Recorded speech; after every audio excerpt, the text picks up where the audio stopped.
Welcome to another edition of Tax News, and in today's news we are going to cover two cases, again both on international taxation.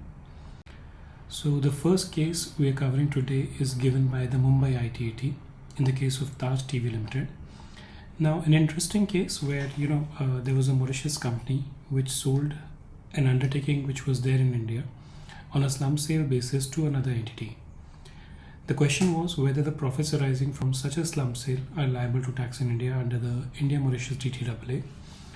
Now, Article 13.2 of the India-Mauritius DTAA basically provides that a sale of a movable property pertaining to a permanent establishment in India is liable to tax under the provision of Article 13.2.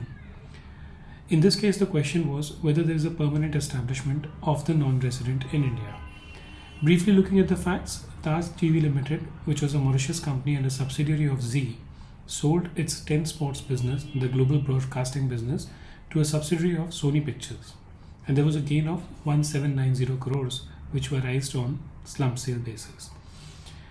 The decision by the Mumbai ITAT was that the Assessee did not have a PE in India.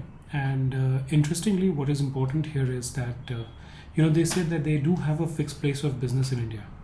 But there's no evidence from the revenue to prove that this fixed place of business is at the disposal of the non-resident. And because it is not at the disposal of the non-resident, so it would not constitute a fixed place PE in India.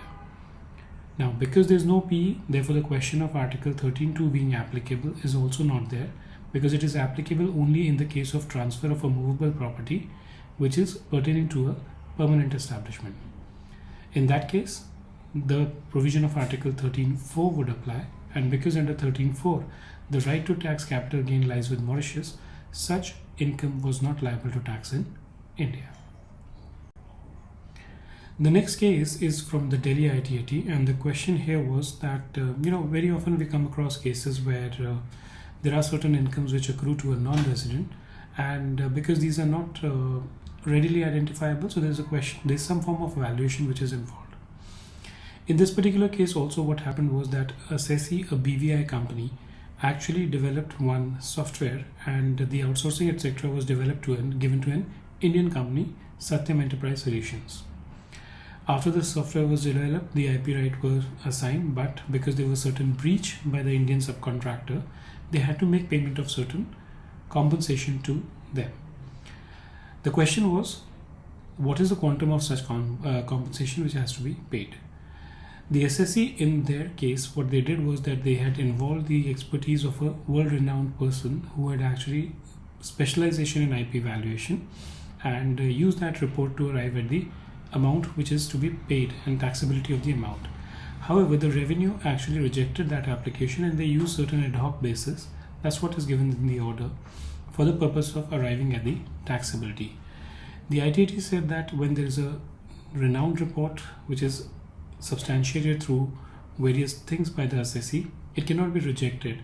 There has to be some basis around it. If there is no evidential basis around it, then the report cannot be rejected, and the value taken by the Assessee should be considered.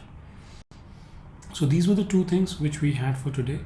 You can please feel free to follow us on any of these websites. You can go to courses.sortingtax.com for the purpose of looking at our courses.